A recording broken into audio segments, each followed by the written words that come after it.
Hello everyone, welcome to yet another episode of mentors ज्ञान। तो आप लोगों के बहुत सारे रिक्वेस्ट आ रहे थे कि sir hostel warden, hostel superintendent ji का भी इंटरव्यू लीजिए ताकि आपके सारे डाउट्स क्लियर हो सकें।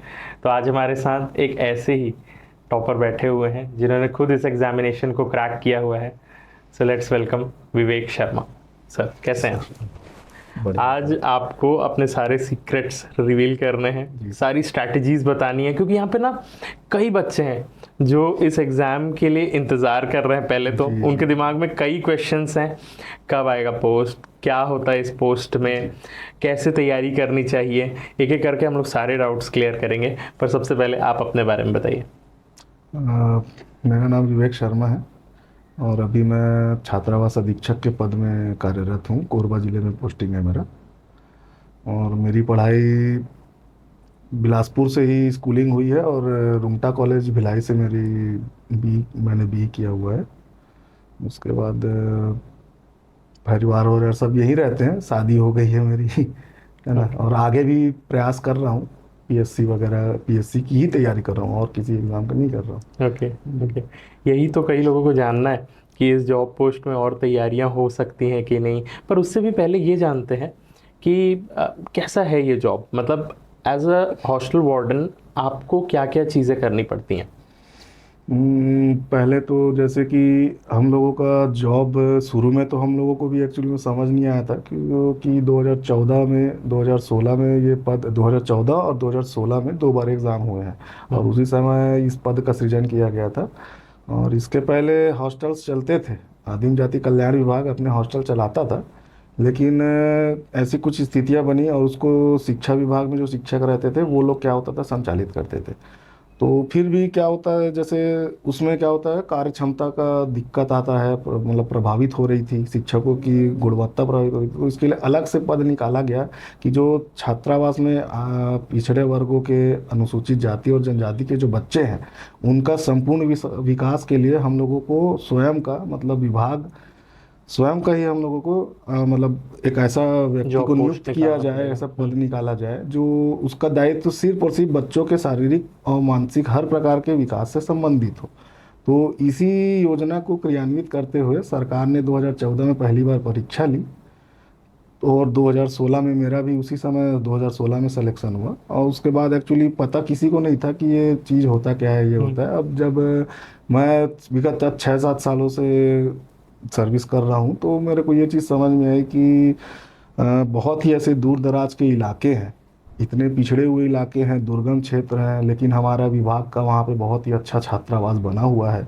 वहाँ पे कई बच्चे जो पढ़ाई छोड़ चुके हैं या छोड़ना चाहते हैं, या जो गरीब बच्चे हैं, वो भरपूर संख्या में हॉस्टलों में रहकर निःशुल्क खाना पीना हर चीज़ की उनके पास व्यवस्था है, जिनका पूरा तरीके से देख रेख हम लोगों को करना है। ये हमको एक शासन जिम्मेदारी दिया हुआ है।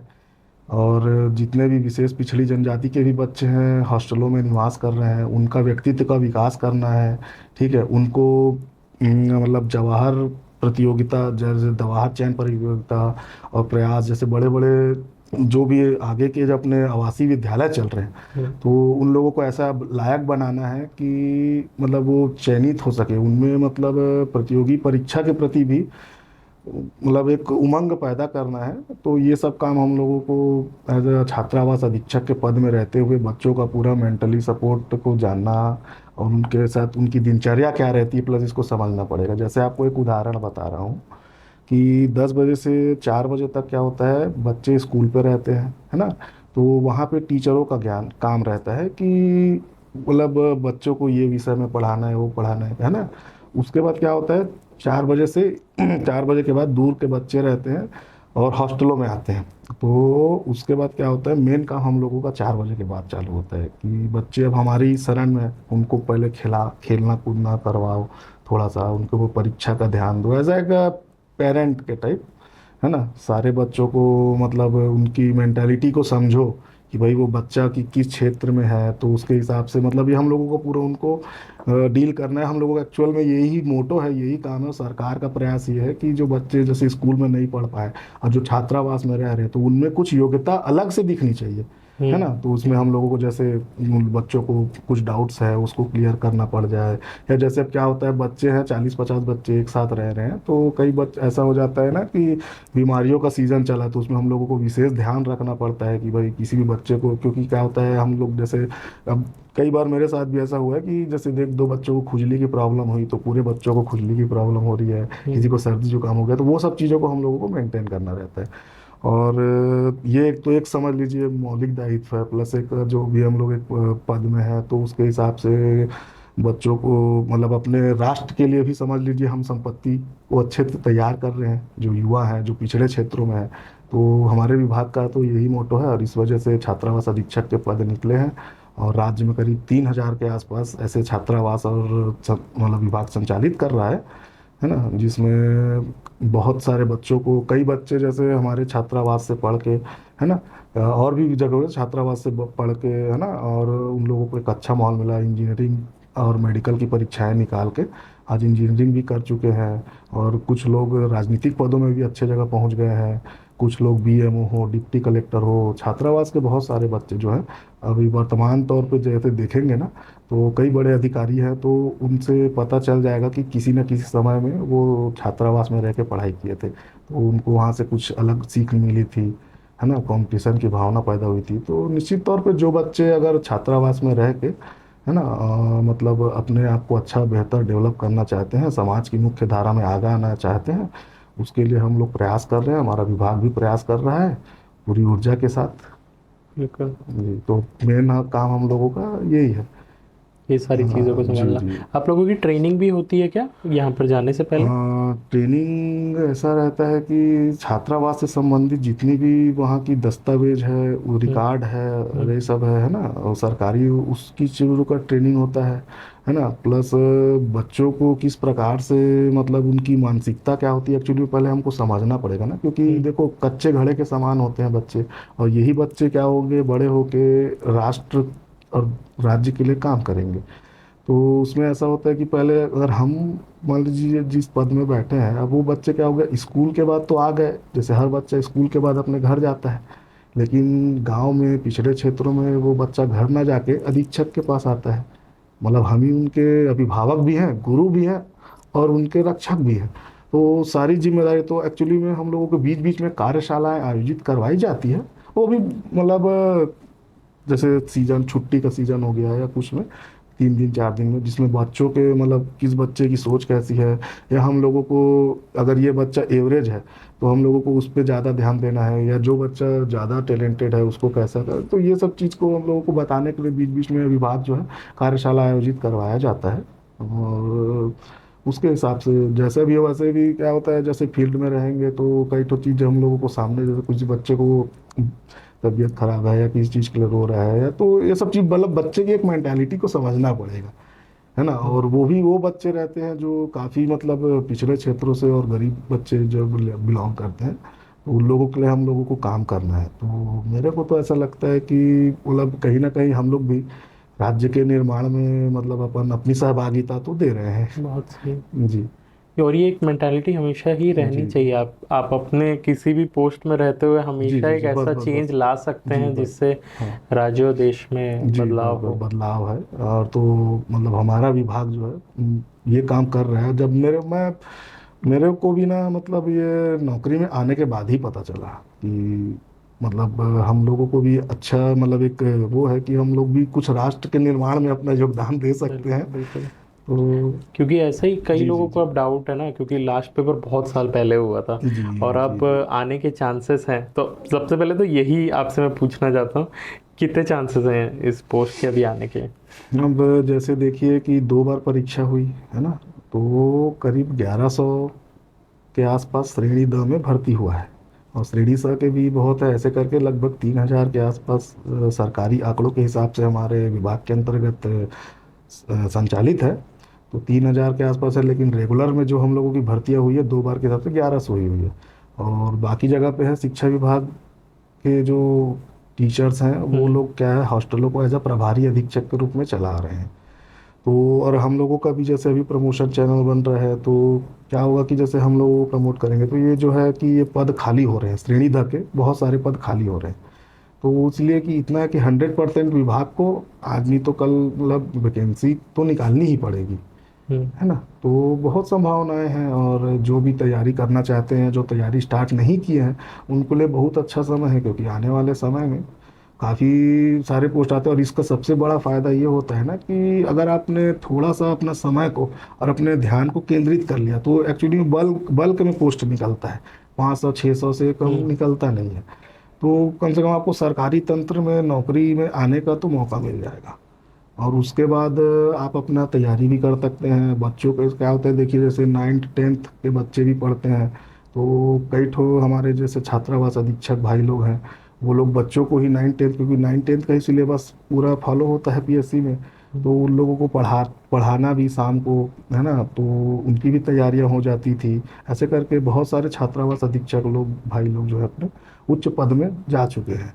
और निरंतर हर बार कोई ना कोई 1-2 जन तो जा ही रहा है जो प्रयास कर रहा है। तो इसके लिए ऐसा है कि 10 बजे से 4 बजे तक आप अपने ऑफिशियल काम को अपने हॉस्टल में रहिए, 10 से 4 को आप कैसे भी यूटिलाइज कर लीजिए, या तो ऑफिशियल काम कीजिए, या तो फिर आप अपनी पढ़ाई कर सकते हैं। और शाम को 2 घंटे बच्चे आते हैं, उनके साथ खेलिए कूदिए, उनको कुछ अच्छी चीज़ें बताइए, उनको पढ़ाइए, तो आपका भी मूड फ्रेश हो जाएगा, बच्चों का भी मूड फ्रेश होगा, प्लस आपकी तैयारी भी हो जाएगी। तो ये ऐसा लगता है कि सही है। मतलब वही हाँ, है, क्योंकि मेन क्वेश्चन स्टूडेंट्स का कि क्या यहाँ पर रहते हुए तैयारी करने का मौका मिल जाएगा। हाँ, रहते हुए तो मेरे को लगता है कि बिल्कुल मिलेगा, क्योंकि जैसे क्या होता है, बहुत सारे बच्चों की जिम्मेदारियां हमारे सर पर रहती है, तो और इस चीज़ को पूरा प्रशासन जानता है, हर विभाग जानता है। तो क्या होता है, अतिरिक्त चीज़ों में ड्यूटी हमारी लगाने की संभावना बहुत ही कम रहती है। हमारा मतलब ये काम है कि आप अपने छात्रावास पे पूरे बच्चों का ध्यान रखिए, क्योंकि जैसे मान लीजिए हम लोग कहीं नहीं है, मान लीजिए उसी उसी बीच किसी बच्चों में कुछ झगड़ा हो गया, या कोई आ गया, कोई बच्चा भाग गया, या कुछ, तो बहुत बड़ी समस्या हो जाएगी। तो इसीलिए कोई भी ये चाहता नहीं है कि इनको मतलब इनके मूल काम से वो करके कहीं इधर उधर लगाया जाए। तो मैं जहाँ तक अपना एक्सपीरियंस देखा हूँ, तो उस हिसाब से हम लोगों को कहीं अतिरिक्त ड्यूटी करनी नहीं पड़ती है। तो जिस वजह से आपका पास पूरा समय है, 24 घंटा है, आप बच्चों को भी अच्छा ज्ञान दे सकते हो, बच्चों को भी एक अच्छे संस्कार दे सकते हो, और अपनी भी तैयारी को अच्छे से कर सकते हो। तो इसके लिए तो बिल्कुल अच्छा समय है। बस ये आपके ऊपर निर्भर करता है कि आप अपने समय को किस तरीके से यूटिलाइज कर रहे हैं। बिल्कुल बिल्कुल। जी जी। अब प्रमोशन चैनल क्या रहता है उसके बारे में बताइए। अगर कोई ज्वाइन करता है तो वो अपने आप को कई सालों के बाद कहाँ दिखेगा। जी, प्रमोशन चैनल का तो हम लोगों को भी देखिए पूरी तरीके से अभी पता चला नहीं, क्योंकि नया पद है ना। 2014 में पहली बार हुआ, और धीरे धीरे हम लोगों का संघ और जो भी है, धीरे धीरे हम लोगों को खुद नियम कानून पता चल रहे हैं। प्रमोशन चैनल में ऐसा था कि श्रेणी द के नाम से भर्ती हो रही है, ठीक, उसमें हम लोगों का ग्रेड पे 2400 है। उसके बाद प्रमोशन अभी करीब 350 अधीक्षकों का प्रमोशन हो चुका है श्रेणी स में, तो उन लोगों को 4200 ग्रेड पे मिला है। तो प्रमोशन चैनल भी आगे भी है, श्रेणी ब है। श्रेणी ब में बड़े हॉस्टल्स आते हैं, प्रयास हो गया, एकलव्य हो गया, और जितने सरकार के अंतर्गत जो बड़े बड़े कस्तूरबा गांधी विद्यालय और जितने भी शिक्षा के क्षेत्र में प्रयास किए जा रहे हैं, उसमें अधीक्षक या वार्डन का जो पद है वो हमारे विभाग से ही वो होके प्रमोट होके जाएंगे। इन फ्यूचर 5-10 साल के बाद जब ये सब चैनल चलने लगेगा या नई भर्तियां होंगी, तो ऑटोमेटिकली क्या होगा, श्रेणी ब स और आ के बाद, और उसके बाद भी क्या है, मतलब आगे में प्रशासनिक लाइन पे भी ऐसा करते हैं। लेकिन अब ये है कि जब वहाँ तक लोग पहुँचेंगे तब क्लियर होगी स्थिति। ऐसा है। और अभी क्या है कि जैसे हम लोग श्रेणी द में जब हम लोग भर्ती हुए थे, तो ये था कि 5 साल के बाद आपको श्रेणी श में प्रमोट कर दिया जाएगा। तो उसमें क्या होता है कि वेतन वगैरह, ग्रेड पे वगैरह बढ़ जाता है। अभी कुछ लोगों का हुआ है, बाकी लोगों की भी प्रक्रिया चल रही है। ओके जी, मतलब है कि आप अगर वहाँ पर भी रहेंगे तो हाँ, प्रमोशन तो आपको मिलते रहेगा। और ये है कि छात्रावास में मतलब क्या है, 4 कैटेगरी है ना, ब स द। एक्चुअली श्रेणी द में उस छात्रावासों को रखा जाता है जिसमें 6वीं से लेकर के 10वीं तक के बच्चे निवास करते हैं। ओके ठीक, श्रेणी द में, है ना। प्री मैट्रिक उसको कहा जाता है। और पोस्ट मैट्रिक जो होता है उसमें 11th 12th प्लस कॉलेज के बच्चे रहते हैं, है ना। और आश्रम एक होते हैं, है ना। जनजातीय आश्रम के नाम से भी हमारे छात्रावास चलते हैं। आश्रम में 1ली से लेकर 5वीं तक के बच्चे। तो एक्चुअली इसमें ऐसा है कि सबसे पहले श्रेणी द जो है 6वीं से लेकर 10वीं तक के इसलिए रखा गया है कि स्टार्टिंग में हम लोगों को पहले इन बच्चों को ही डील करना है। क्यों? क्योंकि ये थोड़े बड़े हो जाते हैं। थोड़े बड़े हो जाते हैं तो मतलब 6वीं से 10वीं तक के बच्चों को संभालने में थोड़ा सा मतलब क्या होगा, कम एफर्ट लगाना पड़ेगा जितना कि 1ली से लेकर 5वीं तक के बच्चों को रखने में। तो क्या होता है, श्रेणी सा का जो प्रावधान है, श्रेणी सा में मतलब क्या होता है कि भाई 5 साल अगर आपने 6वीं से 10वीं तक के बच्चों को संभाल लिया है ना, तब आप लायक बन गए हो कि आप 1ली दूसरी के भी बच्चों को संभाल सकते हो। अच्छा जी। तो 1ली से लेकर के 5वीं तक के जो आश्रम होते हैं वहाँ पे हम लोगों को प्रमोशन के बाद भर्ती की जाती है ना। श्रेणी सा में जो है 1ली से 5वीं, और तो ऐसे करके 4 कैटेगरी में बटी हुई है। अब और पोस्ट मैट्रिक में कॉलेज के बच्चे आते हैं 11, 12 प्लस कॉलेज के, तो वो भी श्रेणी सा वाले ही हॉस्टल अधीक्षक लोग को वहाँ पे प्रमोट किया जाता है। तो ये सब पूरा चैनल विभाग बी और ए में क्या होता है जी?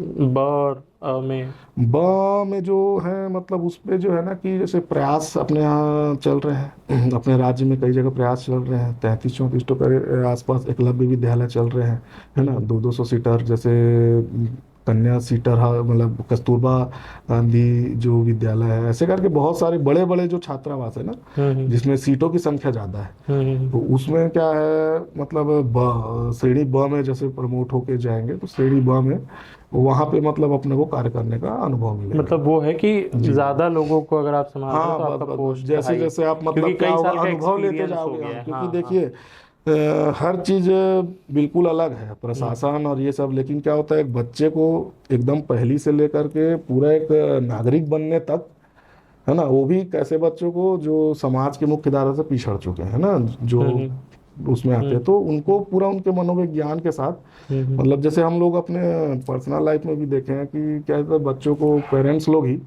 जैसे बरसात के समय में स्कूल नहीं भेजते थे, तो हम लोग पता करें भाई बच्चा स्कूल क्यों नहीं आ रहा है क्या नहीं, तो उनका कहना था कि सर अभी क्या होता है हम लोग के खेत में काम रहता है। तो ये चीज़ मेरे को भी सुनने में ऐसा लगा कि भाई खेत में काम करने के लिए यार बच्चों को क्यों लगा दे रहे हैं ऐसे करके। तो अभी भी लोगों के मतलब गाँव और पिछड़े हुए क्षेत्रों में ऐसा है कि भाई मतलब ऐसा तो कि पूरा परिवार या तो खेती के समय में खेती करता है, धान कटाई के समय में धान कटाई, पूरे बच्चे अब उन लोग को बोल दे तो महीना महीना स्कूल नहीं जाते हैं बच्चे। और वो बच्चे अगर जिनको पेरेंट्स ही बोल रहे हैं कि चल 1 महीना काम कर खेत में, है ना, तो वो बच्चा मतलब अपने उसका बेस स्ट्रांग कैसे होगा, ना वो हॉस्टल में आएगा ना स्कूल में आएगा, तो उसका तो ऐसी बेस कमज़ोर हो गया। तो वहाँ से फिर उनको पेरेंट्स लोगों को भी हम लोगों को कन्विंस करना पड़ता है कि नहीं भाई आप अभी खेती वेती ये सब चीज़ों से हटाइए, आप अपने बच्चों को छात्रावास में भेजिए, यहाँ पे किसी भी प्रकार की उसको सरकार के द्वारा कोई कमी नहीं है, वहाँ पे वो खाना पीना सब चीज़ उनको मिलेगा, रेगुलर स्कूल जाएगा ताकि ये अपना कुछ विकास कर सके। तो यही सब चीज़ है कि थोड़ा सा मतलब वही है कि बच्चों का जो फील्ड है ना, तो उसमें कई तो चीज़ें हैं, चुनौतियाँ हैं, तो उसको हम लोगों को ज़मीनी स्तर पे ही सॉल्व करना है ना। जी। Hello everyone, welcome to Bilaspur IAS academy. और पिछले 4 सालों की तरह इस साल भी हम 5 जून को अपना mains answer writing programme start करने जा रहे हैं। और इस प्रोग्राम के अंतर्गत आप सभी को 3500 से लेकर 4000 क्वेश्चन पे आपका पेपर 1 टू पेपर 7 सारा समअप किया जाएगा। आपको आंसर राइटिंग एक अच्छे रूप में सिखाया जाएगा, क्योंकि सिर्फ उत्तर लेखन से सब कुछ नहीं होगा।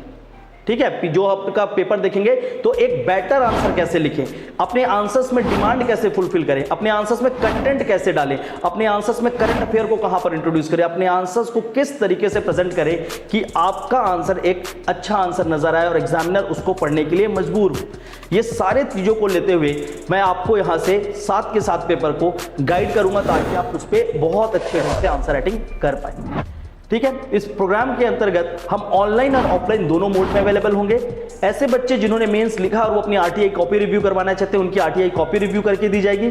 इस प्रोग्राम में आपके 7 दिन के क्लासेस होंगे और उसके साथ साथ आपका प्री और मेंस दोनों का टेस्ट सीरीज इंक्लूड किया है ताकि आपका कोई भी प्रिपरेशन पीछे ना छूट जाए। इसके साथ साथ जो भी आपके क्लास के असाइनमेंट होंगे उसको प्रॉपर रिव्यू किया जाएगा। आपके पर एक जितने भी आप टेस्ट देते हैं हर एक टेस्ट पेपर को प्रॉपर रिव्यू फीडबैक दिया जाएगा और उसके साथ साथ एक डिस्कशन वीडियो भी उसके साथ इवन डिस्कशन क्लास भी होल्ड किया जाएगा, ताकि आप जो लिख रहे हैं या जो पढ़ रहे हैं वो आप अच्छे बेहतर रूप से समझ पाएं, क्योंकि डिस्कशन एक इंपॉर्टेंट पॉइंट होगा कि आपकी गलतियां कहां पर है, उस चीजों को आप समझ पाएं। तो आई होप आप सभी इसमें बड़े से बड़े मात्रा में आकर जुड़ेंगे और अपना रजिस्ट्रेशन जल्दी से जल्दी कराएंगे। सारे के सारे रजिस्ट्रेशन के डिटेल्स नीचे लिंक पे प्रोवाइड किए गए हैं और आप बिलासपुर एकेडमी के फोन नंबर पे डायरेक्टली कॉल करके भी अपनी सीट्स आप बुक कर सकते हैं। This is all, thank you. कितना सेफ है या कितना अच्छा है ये जॉब लड़कियों के लिए, क्योंकि कई यहाँ पे गर्ल्स हैं जो लोग ट्राई करेंगे इस जॉब के लिए, तो कैसा रहेगा उनके लिए? फिलहाल तो जैसे कि काफ़ी सारी मतलब महिला अधीक्षकें भी चयनित हुई है, प्रॉपरली वो शादी वादी उनकी भी हो गई हैं। ये वो बस ये थोड़ा सा ये रहता है कि जैसे हमारे विभाग में सुरक्षा की दृष्टि से देखते हुए ना महिला जो मतलब जो गर्ल्स हॉस्टल्स है ना, वहाँ पे थोड़ा सा क्या होता है कि निगरानी ज़्यादा है ना, बच्चियों की सुरक्षा करनी है ये वो, तो वहाँ पे क्या होता है स्पष्ट कुछ अलग नियम है कि भाई मतलब वहाँ पे पुरुष भी किसी भी प्रकार का हो, चाहे महिला अधीक्षक है लेडीज अधीक्षक है, तो उसमें कुछ नियम कानून है कि मान लीजिए कि कोई भी किसी भी स्तर का अधिकारी हो, जब तक अगर कोई महिला अधिकारी उस समतुल्य नहीं रहेगी तो छात्रावास में नहीं जा सकते, मतलब पुरुषों का पूरी तरीके से वर्जित है ना।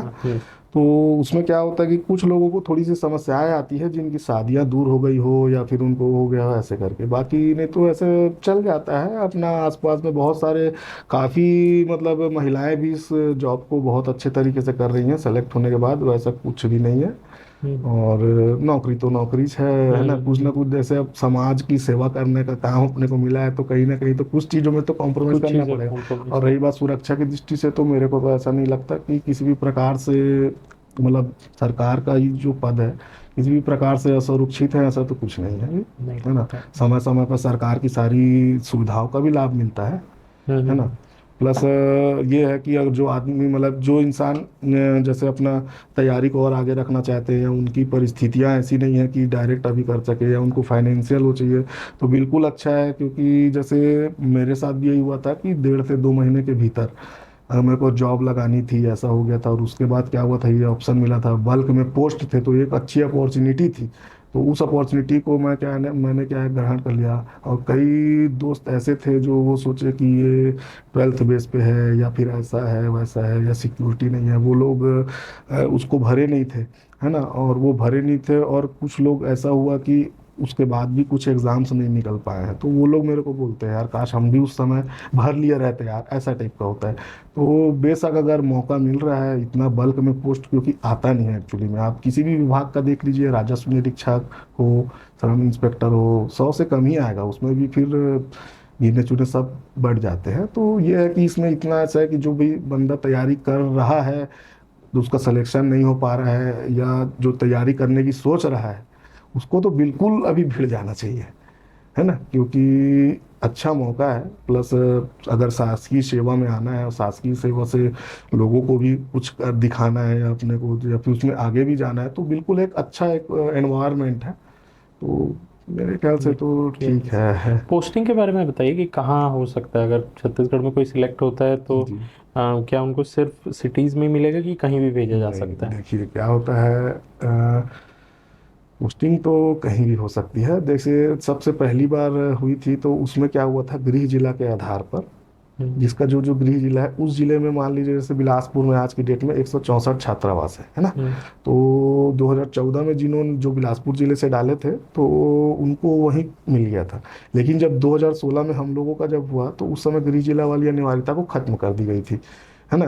तो उसमें एक काउंसलिंग पैटर्न पे कर दिया गया था कि जहाँ जहाँ रैंक वाइज के हिसाब से, है ना, रैंक वाइज के हिसाब से जो सीट अवेलेबल थी और पूरे सारे राज्य के छात्रावासों को एक साथ डिस्प्ले कर दिया गया था। तो जिसका जो रैंक पहले आता था और जिसको जो लेना था वो अपना ले लेता था, तो इसमें ऐसा कोई वो नहीं है। और थोड़ा सा क्या होता था कि क्या होता है इसमें ना, जैसे अनुसूचित क्षेत्र से संबंधित सेवा है तो इसमें थोड़ा हमारे विभाग में ट्रांसफ़र का थोड़ा सा बस दिक्कत है, लेकिन वो भी क्या है समय रहते हमारा संघ भी प्रयास कर रहा है, प्लस ये वो कि थोड़ा सा मतलब एक ऐसा माहौल मिल जाए कि भाई सब परिवार भी अपना एक साथ रहे, ये वो, तो बस वही है। और रही बात इसमें पोस्टिंग की, तो पोस्टिंग तो कहीं भी हो सकती है, क्योंकि देखिए जनजाति क्षेत्र हमारे यहाँ सरगुजा में भी है, दंतेवाड़ा में भी है, गीदम में भी है, और अब वहीं पे हॉस्टल खुलेंगे, क्योंकि वहाँ के लोगों को ही तो आगे लेके आना है हाँ ना, हाँ हाँ, सही बात है ना। ये चीज़ है, तो पोस्टिंग मान ऑल ओवर छत्तीसगढ़ में, है। और शायद शासकीय सेवा का भी मतलब यही है कि पोस्टिंग तो कहीं भी हो सकते हैं, अपने को नौकरी तो करनी पड़ेगी। करनी पड़ेगी, जी जी बिल्कुल। जी। एक और क्वेश्चन जो एक स्टूडेंट के माइंड में रहता है, क्योंकि जब स्टार्टिंग में जब वो निकले रहते हैं ग्रेजुएशन करके या कि कुछ भी फील्ड से, तो उनके दिमाग में ये रहता है कि कितना सैलरी मिलेगा। तो इसके बारे में बताइए कि जब आप ज्वाइन करते हैं तो कितना सैलरी मिलता है और फिर आगे कितने तक जा सकते हैं। जैसे ज्वाइन करते हैं तो 2400 ग्रेड पे के आसपास मतलब हम लोगों का बनता है। 2400 ग्रेड पे रहता है, वेतनमान 5200 और से 2020 के आसपास रहता है। तो जैसे मेरी अपनी बता रहा हूँ, मेरी 2016 में जब पहली सैलरी बनी थी, वो सब चीज़ मतलब वो सब काट के अपना जो भी जीपीएस एनपीएस के वो सब रहते हैं उसको काट के मेरे पास 20,140 रुपये पहली सैलरी बनी थी, है ना। और अभी जो है मतलब वेतनमान और सब आने के बाद, और अभी जो प्रमोट हुए हैं हमारे जो 315 साथी भाई लोग, उन लोगों का 4200 ग्रेड पे हो गया है। उन लोगों को अभी 44,000 रुपये के आसपास मिल रहा है, और 4 या 5,000 मतलब ऐसे कि 48-49,000 रुपये के आसपास अभी मतलब एक प्रमोशन के बाद है। ओके जी मतलब ये है कि अच्छा आप जी जी जी मतलब रह सकते जी हैं, आपको मतलब अच्छा एक्चुअली क्या है ना, हम लोगों रहने के के लिए। जो हमें एज एक संस्था प्रमुख का हम लोगों को एक दायित्व दिया गया है ना, कि संस्था प्रमुख हैं, तो उसके एवरेज से देखेंगे तो हमारा ग्रेड पे जैसे थोड़ा सा कम है ऐसा। तो इसमें ऐसा किया गया है कि 2400 ग्रेड पे स्टार्टिंग किया गया है, और जब प्रमोशन चैनल होता है तो एक प्रमोशन के बाद 2800 में आते हैं। वो 2800 ना हटा के हम लोगों को डायरेक्ट 4200 का प्रावधान रखा गया है। तो इससे क्या होता है कि अगर 5 साल हम लोग कैसे भी मतलब वो कर लिए, प्रमोशन हो गया, तो एक अच्छा समतुल्य उसमें मतलब चले जाते हैं। जैसे 4200 ग्रेड पे जैसे नायब तहसीलदार के ग्रेड पे होते हैं, थाने में पुलिस विभाग में देखेंगे सब इंस्पेक्टर के ग्रेड पे होते हैं, हमारे भी विभाग में जैसे श्रेणी सा के अधीक्षक है उनका 4200 ग्रेड पे। तो कहीं ना कहीं लगभग धीरे धीरे सब चीज़ें ठीक ही है ऐसे करके। और फैसिलिटीज़ में क्या क्या मिलता है, रहने का, गाड़ी, घर, क्या क्या चीज़ें रहती हैं। अब ऐसा है कि छात्रावास जो है अपना बहुत ही दुर्गम और वनांचल क्षेत्रों में है। कई जगहों पे तो ढंग से पहुंचने की भी वो नहीं है। कई जगह मतलब हम लोग के जो साथी लोग, हम लोग भी काम कर रहे हैं, कई बार ऐसा होता है कि नेटवर्क नहीं आ रही है ना, और दो भी है ऐसे करके। और रही बात वहाँ पे निवास रहता है, और ज़्यादातर छात्रावासों में अधीक्षक के लिए मतलब अधीक्षक और उसकी फैमिली के निवास के लिए 2 से 3 कमरों का एक अच्छे से अलग से क्वार्टर बना के दिया जाता है विभाग के द्वारा, है ना। और जैसे मान लीजिए जैसे पुराने कुछ बिल्डिंग है वहाँ पे नहीं है, तो वहाँ पे क्या है अपना, या तो आप हॉस्टल पे रहिए या तो फिर अपना आसपास 1-2 किलोमीटर के अंदर, ताकि आपको भाई मतलब ऐसा है कि भाई इतने सारे बच्चे, इतने सारे पेरेंट्स आपके भरोसे में है ना, अपने इतने सारे बच्चों को छोड़ के गए हैं। तो एक मौलिक जिम्मेदारी भी हमारी बन जाती है ना। और हम लोग अगर मान लीजिए अब घर से दूर रहेंगे, है ना, और इस बीच कुछ दुर्घटना हो गई, है ना, तो उसकी जिम्मेदारी कौन लेगा। और वैसे भी मतलब अपना जो हम लोगों का विभाग है वो बहुत ज़्यादा संवेदनशील है।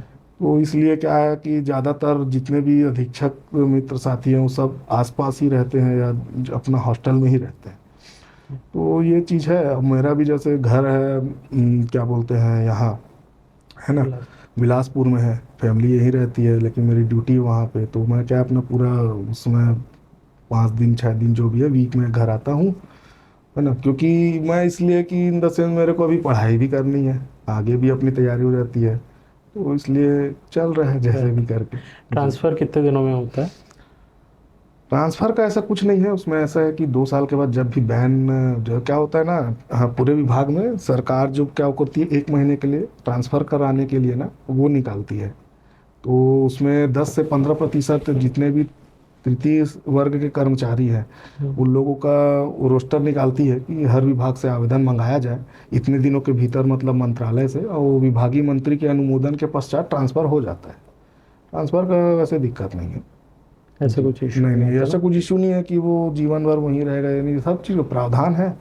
ट्रांसफ़र का ही प्रावधान है। आप बता सकते हैं भाई कि मेरी भी फैमिली वो है ये वो, तो उसी के आधार पे आप अपना हर साल आवेदन लगा सकते हैं। बिल्कुल। अब थोड़ा सा हम लोग पढ़ाई के तरफ चलते हैं। इस एग्ज़ाम के बारे में बताइए कि कितने फेजेस में होता है, क्या सिर्फ ऑब्जेक्टिव होता है या लिखने वाला भी रहता है, इंटरव्यू भी होता है, तो क्या क्या होता है इस एग्जाम में? 2016 की जैसे मैं बात बताऊं तो उस समय 50 नंबर का कंप्यूटर था, जिसमें से उसमें 50% मार्क्स कंपलसरी थी। उस समय 1/4 था, उस समय सीजी व्यापम लिया था, है ना। हम्म, तो 50 नंबर का कंप्यूटर था और उसके बाद 10 नंबर का उसमें हिंदी और इंग्लिश के प्रश्न थे, 10-10 नंबर के, और सामान्य ज्ञान के प्रश्न थे, और 30 नंबर के मैथ्स और रीजनिंग के प्रश्न थे। ऐसे करके 150 प्रश्नों का एक वो था। और इस बार का जो मैं सिलेबस देखा, उस दिन देख रहा था जब भर्ती निकाली गई थी, तो उसमें 10 नंबर का एक बाल मनोविज्ञान का एक चैप्टर जोड़ा हुआ है। सिलेबस में कुछ चीज़ है, अब उसका तो हम लोग को भी अभी जानकारी नहीं है। हो सकता है पीएससी निकाल रहा है तो उसमें कुछ एक्स्ट्रा एफर्ट लगाएं, बाकी तो सब चीज़ समान है। वो जो भी सिलेबस है, और कोई नॉर्मल ही जो व्यापम के ही सिलेबस बाकी एग्जाम्स में होते हैं, वही सेम सिलेबस है। सेम सिलेबस है और ऑब्जेक्टिव टाइप का ही रहता ऑब्जेक्टिव है। टाइप के पैटर्न पे रहेगा। और इस बार शायद 1/3 नेगेटिव मार्किंग है उसमें। 1/3 जी नेगेटिव, आपके समय में नहीं था? हम लोगों के समय में 1/4 था व्यापम में उस समय। 1/4 था। जी। इस बार हाँ, कुछ लोगों के क्वेश्चन आ रहे हैं कि पीएससी कराएगा कि व्यापम कराएगा, ऐसा कुछ आप लोगों को पता है? अब नोटिफिकेशन तो छत्तीसगढ़ लोक सेवा आयोग के द्वारा ही जारी किया गया है। और अभी कुछ दिन के लिए विलंब की प्रक्रिया के लिए एक ठो लेटर हमारे विभाग से जारी हुआ है कि अभी हम लोगों को पदों का यथावत गणना करना है कि एक्चुअल में कितने पद हमारे पास खाली है। तो जब हम लोग गणना करके जानकारी भेजेंगे, उसके आधार पे आप लोग फिर भर्ती का विज्ञापन जारी करिएगा। मतलब अभी तो बहुत जल्दी आने के चांसेस बहुत जल्दी, क्योंकि विभाग भी लगा हुआ है, बहुत जोरों से लगा हुआ है। बाकी कार्यों अभी एक्चुअली में विभाग का कहना ये है कि अभी बहुत सारे इस सत्र में ना बहुत सारे नए छात्रावास खुल रहे हैं, है ना। तो जब तक हम लोगों को पता नहीं रहेगा कि एक्चुअल में हम लोगों को कितने पद में भर्ती करनी है, तब तक हम लोग कैसे बता दें। हो सकता है 500 की जगह 700 पद हम लोगों को लेना पड़े। तो बस इसीलिए विलंब का कुछ रोस्टर हुआ है, लेकिन आएगा जरूर। और वो भी ज्यादा मात्रा में अरे आना। ज़्यादा भी आ सकता है, बहुत अच्छी बात है भाई, है ना। कि बिल्कुल। सरकार निरंतर अपने बजट में ऐसे प्रावधान कर रही है जिससे पिछड़े और दुर्गम क्षेत्रों के लोगों को भी मुख्य धारा में जोड़ा जाए। और इस विषय में सरकार जो है छात्रावासों पे विशेष ध्यान दे रही है। हमारे आदिम जाति कल्याण विभाग में विशेष ध्यान दे रहे हैं, फंड रिलीज हो रहे हैं, नए नए छात्रावास और उनको अत्याधुनिक सुविधाओं से लैस किया जा रहा है। जैसे अभी 2-3 साल पहले ही अभी प्रत्येक छात्रावास में आरओ दिया गया, कंप्यूटर दिया गया, है ना, वो दूर दूर तक दिया गया। और खेल कूद के काफ़ी ज़्यादा सामान सब सरकार के द्वारा वहाँ प्रोवाइड किया गया है, एक अच्छा माहौल प्रदान करने के लिए, है ना। कूलर दिया गया है, नए नए बेड, ये है वो है, पूरी एक समझ लीजिए जो एक श्रृंखला है, सारे चीज़ को अपग्रेड किया जा रहा है एक्चुअल में। मतलब अत्याधुनिक सुविधाओं से पूरा लैस बनाया जा रहा है छात्रावासों को। तो फ्यूचर इन द सेंस मतलब जैसा जो प्रतियोगी प्रयास करके नौकरी में भी आना चाहते हैं उनके लिए भी बहुत अच्छा है। प्लस सारे सुविधाओं से, मतलब हर प्रकार की सुविधाओं से, आधुनिक सुविधाओं से अगर सज्जित हमारा छात्रावास रहेगा तो वहाँ पे बच्चों में पढ़ने की भी रुचि जगेगी। हो सकता है कि और जो बच्चे जो शाला नहीं जाना चाहते हैं, ये नहीं जाना चाहते हैं या फिर पढ़ना नहीं चाहते हैं, उनमें एक ललक जगेगी। तो सरकार भी लगातार काम कर रहा है हम लोगों के विभाग के लिए, और पद तो निकलेगा। इसलिए जो भी छात्र हैं, मतलब जो भी स्टूडेंट है अपना तैयारी करना चाह रहे हैं या आगे भी जो भी है, तो हर प्रकार से बिल्कुल भिड़ जाइए। ऐसा है कि करने से सब मिलता है। तो फिर ऑब्जेक्टिव और डायरेक्ट सिलेक्शन होता है कि और भी कुछ प्रोसेस रहता है? ऑब्जेक्टिव के बाद हम लोगों का ऐसा हुआ था ना कि रिटर्न पेपर क्लियर करने के बाद अगर मेरिट लिस्ट पे नाम आ गया है तो जितने लोग का आया था, तो उन लोगों को क्या हुआ था रायपुर से अपने उससे कि इतने तारीख को भाई आप अपना डाटा वेरिफिकेशन के लिए ये दस्तावेज को ले आइए। तो हम लोगों का दस्तावेज वगैरह वेरिफिकेशन हो गया था।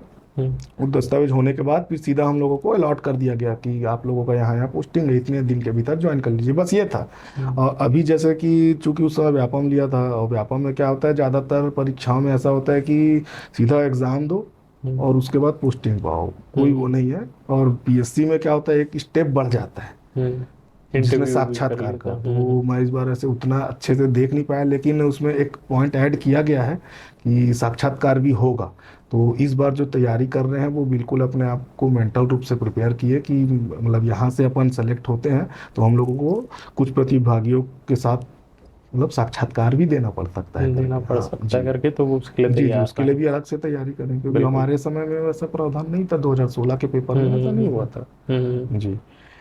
तो सारे स्टूडेंट्स को सबसे पहले तो ये बताना चाहता हूँ कि सर हॉस्टल वार्डन तो है ही, और सर ने 2 बार पीएससी भी प्रीलिम्स क्वालिफाई किया हुआ है। तो मुझे ये क्वेश्चन है आपसे, और आपका तो अभी फिर से मेंस है भी, तो ये जानना है कि एज कम्पेयर टू पीएससी कितना हार्ड है हॉस्टल वार्डन एग्जाम? देखिए ये प्रश्न मेरे भी जहन में आता था कि क्या व्यापम सही है या पीएससी ही सही है या जो भी है ना।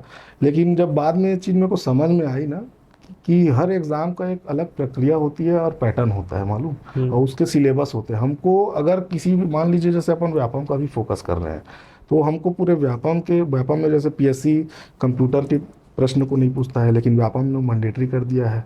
ठीक है, पीएससी का एक वो रहता है कि जिसमें भैया आपको ये नॉर्मल सब्जेक्ट्स पढ़ने हैं। ठीक है, तो लेकिन व्यापम में क्या होता है, जैसे लैंग्वेज के 10 प्रश्न हैं, ये तो क्या होता है, हर पैटर्न अलग है, सिलेबस में थोड़ा बहुत डिफरेंस रहता है।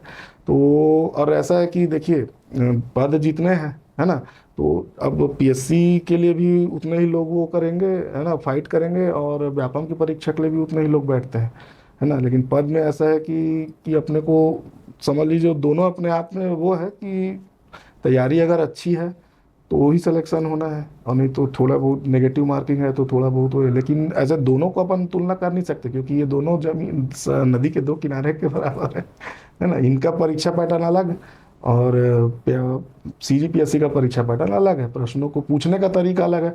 जैसे अब मैं आपको बता रहा हूँ कि जैसे व्यापम है ना, मान लीजिए एक छोटा सा उदाहरण दे रहा हूँ कि मुगल साम्राज्य के, जैसे मुगल साम्राज्य के बारे में मान लीजिए प्रश्न पूछना है ना, तो व्यापम के कुछ विशेष क्षेत्र होंगे, वहीं से वो क्या करता है, बाकी की परीक्षाओं को अपने रिपीट करता है या प्रश्नों को रिपीट करता है, जैसे कोई हो। लेकिन सेम मध्यकालीन इतिहास का सिलेबस उसमें भी है, लेकिन पीएससी या जो भी हो तो उसके सेलेक्टर के ऊपर है कि उसको आधुनिक भारत से प्रश्न उठाने हैं। तो ये चीज हमेशा देखा गया है कि व्यापम कुछ एक अलग पैटर्न पे ही, टॉपिक सेम रहेंगे, सिलेबस सेम रहेंगे, तो लेकिन क्या होता था कि जैसे डीप की, है ना, वही होता है। जैसे पीएससी है तो उसमें क्या होता है कि भाई उसमें डायरेक्ट बड़े पद के लिए होती है, तो वो क्या होता है, उसी सिलेबस में प्रश्नों को डीप कर देता है। और व्यापम में थोड़ा सा प्रश्नों के जो है, प्रश्नों को पूछने का तरीका एक नॉर्मल वे पे रहता है। लेकिन ये है कि पैटर्न और वो तो सब चीज जितने हैं ना, वो अपन जो पेपर सेलेक्ट कर रहे हैं, प्लस अभी जो जैसा चल रहा है ना कंपटीशन, उस हिसाब से अब पेपर कैसा रहेगा वो अपन तो बता नहीं सकते। नहीं, मेरा मेन इसलिए पूछना था कि अगर कोई पीएससी की तैयारी कर रहा है तो क्या वो हॉस्टल वार्डन निकाल पाएगा? हम बिल्कुल निकाल पाएगा, क्यों नहीं निकाल पाएगा, क्योंकि देखिए लगभग हर चीज जो है पीएससी के ही सिलेबस से मैच होती है। 2-3 चीज़ों को आपको एक्स्ट्रा एफर्ट लगाना पड़ेगा, है ना।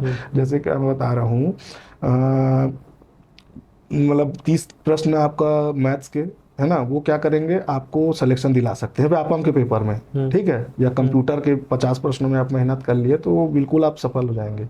लेकिन क्या होता है, जैसे मैथ्स में आपकी स्ट्रांग है, लेकिन अब आज की डेट में क्या हो गया कि जैसे जो बच्चा वीक है पीएससी के प्रीलिम्स में मैथ्स में वीक है ना, तो उसको क्या होता है, अगर सेकंड पेपर क्वालिफाई नहीं किया तो भी निकल जाएगा। फिर सेकंड पेपर में मैथ्स में स्ट्रांग है उसका, तो क्या होगा कि मैथ्स उसका निकल गया, सेकंड पेपर निकल गया, और अपना फर्स्ट पेपर में अच्छा नंबर ले आया तो भी सिलेक्शन हो जाएगा। इसमें ऐसा होता है कि एक ही पेपर होना है, तो इसमें क्या है कि अगर आपको सिलेक्शन लेना है तो लगभग जितने भी सिलेबस छोटा रहता है, पीएससी से छोटा रहता है, तो बस 2-3 जो अपना एक्स्ट्रा चीज़ें उसको अच्छे से करिए, बस मेरे कहने का मतलब ये है। जैसे क्या होता है, कई लोग हैं कि भाई मेरा मैथ्स अच्छा बन जाता है, सीसेट तो क्वालिफाई है, तो अपन उतना ध्यान नहीं देंगे। लेकिन जब आप व्यापम का पेपर देने बैठते हैं तो 30 प्रश्न आपको उसी में अगर आप 2-4 प्रश्न अच्छा बना लिए तो अंदर हो सकते हो, या 2-4 प्रश्न गलत हो गए तो बाहर हो सकते हो। तो इसीलिए जो व्यापम का जो पैटर्न बना हुआ है, और अगर व्यापम को अपने को क्रैक करना है तो, क्योंकि देखिए व्यापम 3 से 4 महीने के समय के अंदर सारे प्रक्रिया को पूरी कर देता है, तो इसी 3 से 4 महीने के अंदर अगर आप व्यापम का एग्जाम दे रहे हैं तो फिलहाल कुछ समय के लिए पीएससी को वो कर दीजिए, और प्लस उसी पे फोकस कीजिए, ताकि अपना मतलब दिक्कत मत हो, क्योंकि कुछ विभिन्नताएं हैं पीएससी के सिलेबस में और व्यापम के सिलेबस में। तो इसीलिए अपने को क्या है, अगर नौकरी ही लगानी है भाई, अगर वो करना है तो अपने को एक साइंटिफिक तरीके से अपनी तैयारी को रखना पड़ेगा, ताकि कम समय पे अपने को आउटपुट अच्छा मिल पाए। ओके जी, ओके, और सारी चीज़ें आपको कवर करनी ही बस पड़ेंगी। करो करनी। और रही बात, ऐसा नहीं मतलब कोई भी चीज़ की तैयारी करते कोई भी चीज़ आदमी निकाल सकता है, इसके लिए ऐसा कोई फाउंडेशन नहीं है। तक फाउंडेशन नहीं है ना। सोच होनी चाहिए। नहीं, अभी एक्चुअली हो ही ये रहा है ना हाँ, कि जी जी जी। पीएससी तो सबका मेन एम रहता है बस यूजुअली, आप बस, जी देखेंगे जी तो। जी पर उसके बीच में ऐसा लगता है ना लोगों को कि एक बार फाइनेंशियली इंडिपेंडेंट हो जाएं, जी। कुछ तो मिल जाए करके, तो वनडे एग्जाम्स बस बस दिलाते बस, रहते हैं। बिल्कुल तो बिल्कुल। उनको ये डाउट रहता है कि क्या मैं इस वनडे एग्जाम्स की वजह से अपने पीएससी के एम से तो नहीं भटक जाऊंगा करके। नहीं, वैसा नहीं है। और मैं भी प्रयास कर रहा हूँ, मेरे पास भी वही फाइनेंशियल ही समस्या थी, तो मेरे लिए ऐसा था कि बस कैसे भी करके अपने को तो भाई जॉब लगानी है करके। छोटा बड़ा ये सब अपन कुछ सोच ही नहीं पाए थे, और बहुत ही, तो उसके बाद ये लगी, उसके बाद मेरे को एक काफ़ी मतलब एक मेंटल रिलैक्स मिला, प्लस जो भी है कि मैं तन जॉब में आ गया हूँ, तो मेरे को एक अपने आप से अपने लिए भी सेटिस्फेक्शन मिला, प्लस घर वाले भी में भी सेटिस्फेक्शन मिला।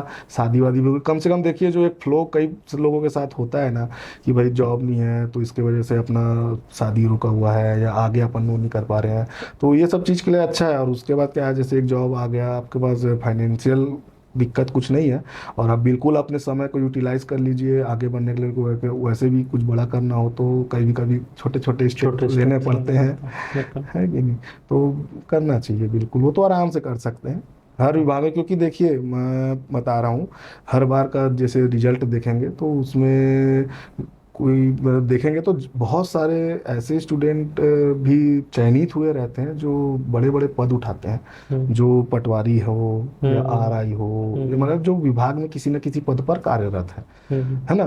तो कई बार देखेंगे बहुत सारे लोग हर बार ऐसे होते हैं भाई कि जो काम करते हुए भी पीएससी के बड़े पद में सेलेक्ट होकर कर रहे हैं, तो इम्पॉसिबल तो कुछ भी नहीं है किसी के लिए, है ना। तो बिल्कुल नो डाउट, कोई भी पद में आए, अगर आपका एम बड़ा है ना, और आपकी सोच बड़ी है, आपका मेहनत सकारात्मक दिशा पे है, तो निश्चित तौर पे सफलता मिल जाएगी बड़े पद में। अभी जो नेक्स्ट क्वेश्चन होने वाला वो सारे स्टूडेंट बहुत इंपॉर्टेंट एकदम ध्यान से देखने वाले हैं कि तैयारी अब करें कैसे। आप मुझे सब्जेक्ट वाइज बताइए, क्योंकि आपने बहुत अच्छे से एग्जामिनेशन को क्रैक किया है, तो क्या है ना लोगों को डाउट है कि इस सब्जेक्ट को कैसे करना चाहिए, कहाँ से करना चाहिए, इस सब्जेक्ट को कहाँ से करना चाहिए, तो एक एक करके आप बताते चलिए। जी, वो जैसे मैं 1 महीने का क्रैश कोर्स किया था उस समय, तो उसमें मेरे को कंप्यूटर का बहुत अच्छा ज्ञान मिला। मतलब एक्चुअली क्या होता है, देखिए जानते सब हैं, लेकिन अपने को तैयारी, अपने को जानना उतना है कि जितना व्यापम अपने को जानना, अपने से जानना चाहता है ना। तो उसके लिए मार्गदर्शक चाहिए, तो मैं भी गया था, तो मेरे को वहाँ पे मतलब एक उस समय मेरे जो गुरुदेव थे नीलेश खांडे सर, उनकी किताब चलती थी कंप्यूटर सार संग्रह, तो वो वन लाइनर टाइप की थी, वो बहुत अच्छा था। उसमें मतलब कंटेंट जो थे व्यापम के हिसाब से उसको डिजाइन किया गया था, समझ लीजिए, है ना। तो वो एक वो था, प्लस उसके बाद ना मेरे को लगा कि नहीं, कंप्यूटर में मेहनत और करना पड़ेगा, तो एक उसको भी पढ़ा। उसके बाद परीक्षा मंथन का, मैं अपना पर्सनल बता रहा हूँ, परीक्षा मंथन का जो मतलब यूपीएससी का जो निकालते हैं उन लोग भी, कंप्यूटर का जब मैं निकाला तो उसमें बहुत अच्छे तरीके से समझा रहा था। कई तो चीज़ें जो है मतलब जो छोटी छोटी चीज़ नहीं समझ में आ रही थी ना, तो वो चीज़ को उसको मतलब पढ़ने से ही मतलब वो हो जाती थी, और उसके पीछे में प्रश्न भी दिए हुए थे। प्लस बहुत सारे जो मार्केट में कोचिंग्स अवेलेबल रहते हैं, जो कंप्यूटर के जो व्यापम और हर प्रकार की परीक्षाओं में पूछे गए प्रश्नों का एक संग्रह बनाते हैं, उसको बिल्कुल जरूर कीजिएगा। क्या होता है ना कि कई बार ऐसे होता है कि व्यापम ना डायरेक्ट प्रश्नों को ऑप्शन सहित उठा लेता है, तो कंप्यूटर की तैयारी पे विशेष ध्यान दें। जैसे मैं अपना परीक्षा में सबको बोलता हूँ, जो मेरे से पूछता है तो मैं बताता हूँ भाई एक बार उसको जरूर देख लेना यार, क्योंकि मार्केट में भले अवेलेबल हो जो भी हो, लेकिन मेरी भी तैयारी सिर्फ मुश्किल से, जब मेरे को पता ही नहीं था एक्चुअली में कि हॉस्टल वार्डन नाम का भी कोई पद है, अचानक से पता चला। उसके बाद मेरे को 40-45 दिन का समय मिला था, बस उसी में मेरे को अपनी तैयारी को वैसे करके सिंक्रोनाइज करना था ताकि किसी भी प्रकार से चूक मत हो। और रही बात जैसे मैथ्स का तो एक नॉर्मल ही है। मैथ्स में मतलब ऐसा है कि 30 प्रश्न थे उस समय, तो मेरे मैथ्स में 27 प्रश्न लगभग सही हुए थे। कंप्यूटर में भी क्या हुआ था, 42 प्रश्न 50 में से मैं कंप्यूटर में बहुत अच्छा मेहनत किया था, प्लस मैथ्स में अच्छा मेहनत किया था, क्योंकि मेरे को तैयारी स्टार्ट किए हुए या विषयों के बारे में, संविधान हो, अर्थव्यवस्था हो, और भूगोल हो, करंट अफेयर थे, वो जितने भी एक्स्ट्रा हैं व्याकरण, लैंग्वेज, ये सब मेरे लिए बहुत अछूता टाइप का था। तो मैं बोला कि इस पे समय दूंगा क्योंकि ये अपने आप में वास्ट है ना। लेकिन ये है कि 50 number computer plus 30 number maths का है ना, और टोटल 150 प्रश्न का, तो लगभग इसको अच्छे से कर लेता हूँ ताकि इसमें गड़बड़ मत होए। तो मैं उसको कम से कम 3 से 4 सोर्स से जो मार्केट में अवेलेबल हैं, जो सीधा व्यापम और उसके हिसाब से ही मतलब कंप्यूटर की बुक को डिजाइन किया है, तो मैं उसी को बस सेलेक्ट किया कि भाई इसको इतने समय में अच्छे से करना है, 2 से 3 बुक को अच्छे से करना है, प्लस उसके क्वेश्चन लगाने हैं। प्लस मैथ्स में भी क्या होता है, कई लोग मतलब जैसे अपन भी मैथ्स बैकग्राउंड से हूँ, तो मैथ्स बन जाएगा, ये है वो है करके क्या होता है, कई लोग उसको ध्यान नहीं देते हैं। लेकिन मैं क्या किया था उस समय कि अब तो पेपर तो निकालना ही है यार, कैसे करके, तो मैथ्स को भी पढ़ा था। तो वो क्या हुआ, अच्छा वो तो वो क्या हुआ उसमें मतलब 36-37 नंबर करीब कंप्यूटर में आया था, और 27 नंबर ये, तो काफ़ी मतलब क्या हुआ था, ये बूम कर दिया था। और इतने प्रश्न गलत हुए थे ना, संविधान में ऐसा लग रहा था तुक्का मार दिया हूँ ये वो लगभग सब गलत हो गए थे। लेकिन क्या होता है, जैसे मतलब ये पैटर्न अगर इस एग्ज़ाम को निकालना है तो इसमें मैथ्स और कंप्यूटर प्लस लैंग्वेज है, ये जो 3-4 चीज़ें हैं उस पर अच्छे से फोकस कर ले, आराम से हो जाएगा। और अभी तो क्या है, समय भी बढ़ गया है, मतलब बिल्कुल अच्छा समय है, कर लेंगे तो कोई दिक्कत नहीं है। ओके। हाँ, मतलब अपनी तैयारी को ना किसी भी प्रकार से अपने को कमी नहीं देनी है। मेरे को ये चीज़ इस परीक्षा को देने के बाद ऐसा लगा था कि अगर सही वे में अगर सही तरीके से प्लानिंग के साथ तैयारी किया जाएगा तो एग्ज़ाम व्यापम के निकल जाते हैं। प्लस क्या होता है, इसकी सबसे अच्छी बात ये होती है ना कि 3 से 4 महीने के अंदर आपको नौकरी दे देगा, आपका वेतन बनना चालू हो जाएगा, है ना। जैसे रेलवे की प्रक्रियाएं बहुत दिन तक उलझा के रखती है लोगों का, है ना, कई बार कई सी चीज़ें उनको छोड़ना पड़ जाता है, ऐसा कुछ नहीं है। व्यापम आज डाला है, आप अपना सटीक तैयारी कीजिए, 4 महीने के बाद आप नौकरी पा जाएंगे, और नौकरी के बाद अपना जो भी गोल है, बड़ा गोल हासिल करना है, उसको करते रहिए, आगे बढ़ जाएंगे। और जीएस वाले सेक्शन को कैसे करना चाहिए? जीएस वाला भी सेक्शन जो है उस समय मतलब मैं ना मतलब समय कम था एक्चुअली में, और मेरे लिए समझ लीजिए नया था, है ना, तो मेरे को उतना ऑथेंटिक बुक्स के बारे में ना जानकारी भी नहीं थी। तो जो मैं क्रैश कोर्स ज्वाइन किया था तो उसमें ऐसा था कि जो भी सर लोग मार्गदर्शन करते थे कि भाई व्यापम के हिसाब से मतलब इतना पढ़ोगे तो अच्छा है, ये है वो है ना। तो वो क्या करते थे, जैसे मैं कोचिंग के ही उस समय प्रिफर किया था, है ना, क्योंकि उतना समय भी नहीं था और उतना डीप में अपन पढ़ भी नहीं सकते थे। लेकिन ये था कि देखो जितना मतलब व्यापम उस समय ले रहा है तो उस हिसाब से अपने को तैयारी करनी है, बस ऐसा था ना। तो कोचिंग का ही मैं समझ लीजिए, जो कोचिंग में मटेरियल, जैसे अभी कई लोग हॉस्टल वार्डन का स्पेशल क्लास निकाल रहे हैं, तो एक्चुअली में क्या होता है ना, मतलब हमारी सोच और हमारे उससे ज़्यादा कई ज़्यादा मेहनत हमारे शिक्षक लोग करते हैं, जो कंटेंट्स एकत्रित करते हैं, और बिल्कुल उन लोग एक प्रोफार्मा तैयार करके रखे होते, तो बिल्कुल उनके मार्गदर्शन पे, है ना, जीएस के लिए तो बिल्कुल उनके मार्गदर्शन पे, जो नए हैं बच्चे जो मतलब स्टार्ट करना चाह रहे हैं, तो जो भी है वहाँ के जो अवेलेबल होंगे तो उसके हिसाब से। और रही बात ये अभी क्या हो रहा है, हर साल पीएससी और व्यापम अपने अपने पैटर्न पे चेंज कर रहा है, और जब से मतलब यूट्यूब और ये सब से बहुत ज़्यादा प्रौद्योगिकी का विकास हुआ है, तो क्या है, हर घर पे हर मटेरियल भाई लोगों के पास जल्दी अवेलेबल हो जा रहे हैं, जो 2015-16 के आसपास नहीं हो पाते थे। तो ये सब चीज़ों को ध्यान में रखते हुए कंपटीशन तो इस बार बढ़ेगा, इतना तो है ही है। 2023-24 में जो वो पेपर देगा 2016 के हिसाब से तो कंपटीशन ज़्यादा रहेगा। तो उस हिसाब से मतलब अपने तैयारी को, अपने अच्छे मार्गदर्शक जो अभी अभी की डेट में जो पैटर्न को समझ रहे हैं, जो एग्ज़ाम्स को निरंतर उस पर वॉच आउट कर रहे हैं कि भाई कैसे प्रश्न पूछ रहे हैं ये वो, तो उनसे बिल्कुल मार्गदर्शन ले करके ना हम लोग वो तैयारी कर सकते हैं, है ना जी। कि मतलब कितने डीप में आजकल, अब क्योंकि मैं अभी व्यापम का ये इस पद में आने के बाद ना मैं एक भी पोस्ट व्यापम का भरा नहीं हूँ, और ना मैं पेपर देखा हूँ, और मैं को मेरा सिर्फ पीएससी में फोकस है, तो इसलिए क्या है ना, अभी मेरे को भी नहीं पता है कि अब हो सकता है मतलब उस समय इजी प्रश्न पूछता होगा, अभी व्यापम उसी प्रश्न को घुमा के पूछ रहा हो, है ना। तो इसमें ये है कि अब जैसा अभी मतलब समय चल रहा है, समय के हिसाब से अपना तैयारी को बिल्कुल करें, उसके अकॉर्डिंग मॉडिफाई करें, करना सेम पड़ेगा चीज जी। आपको नहीं, क्योंकि 16 और 16 और 7 साल का अंतर हो गया ना, बहुत बहुत बड़ा डिफरेंस है ना, तो आपको 7 साल में दुनिया बहुत बदल गई है। मुझे 2016 याद के है ना, बाद 16 के टाइम पे तो उस समय जस्ट जियो आया था, मतलब वो जस्ट फ्री जियो आया था, बांटना चालू किया था, तो उतना जी। अब इन्फॉर्मेशन अभी था क्या भी हुआ, नहीं। हाँ उस समय क्या होता था, हम लोग जब एग्जाम थे 2013, 14, 15 सब, उस समय क्या होता था कि भाई मतलब किसी एक पर्टिकुलर क्षेत्र में आप पहुंचोगे तभी आपको वहां से चीजें या कलेक्शन होगा। आज ऐसा कुछ नहीं है भाई, आज लोग इतना मेहनत कर रहे हैं हमसे, मतलब प्रतिभागियों से ज़्यादा जो अपने ऑनलाइन जो क्लासेस चला रहे हैं ये वो रियल में उन लोग बहुत अच्छा कंटेंट दे रहे हैं, और उसी उन लोगों को फॉलो करते करते मैं जॉब करते, शादी ब्याह होने के बाद, बच्चे होने के बाद भी आज मैं मेंस का परीक्षा में मतलब काबिल हुआ हूँ। तो वो बहुत अहम रोल रहता है ना, टीचरों गाइडेंस का का अपने बहुत लाइफ में बहुत गाइडेंस का बहुत अहम रोल रहता है। हमेशा से ही मुझे ये लगता है, जी। मतलब कॉलेज में इम्पोर्टेंट जी। गाइडेंस होता है कि क्या बस करना बस बस, चाहिए। जी कॉलेज से बाहर निकलने के बाद ये पता रहना चाहिए कि कॉम्पिटिटिव एग्जाम में कितना ज़रूरी है गाइडेंस। मतलब जी जी। एक गलत वो कि यार बस ये बस मत बस पढ़ो बस, या ये हाँ पढ़ना बस बस बहुत वही ज़रूरी है, चीज़ है। और आप हाँ, या तो बन जाएंगे या तो बस खत्म, बस वही अगले चीज़ है। साल पहुंच बस जाएंगे। बस हाँ। बहुत सही। तो तो आपने पहले तो वो बताइए कि आपने कैसे मतलब इस एग्ज़ाम को दिलाया, और जब रिजल्ट आया तो कैसे, क्या रिएक्शन था घर में?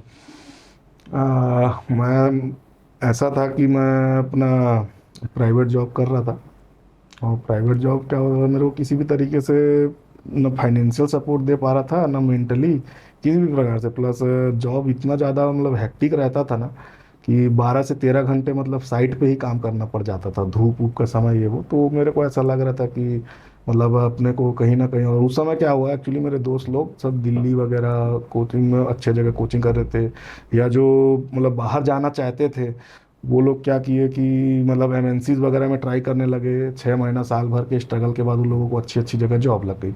तब तक मेरा 2 साल निकल चुका था, और मेरे को क्या है अपने राज्य को छोड़ के बाहर जाना नहीं था। मतलब ये था कि घर परिवार प्लस ये वो अपना मतलब यहीं पे रहें ऐसे करके।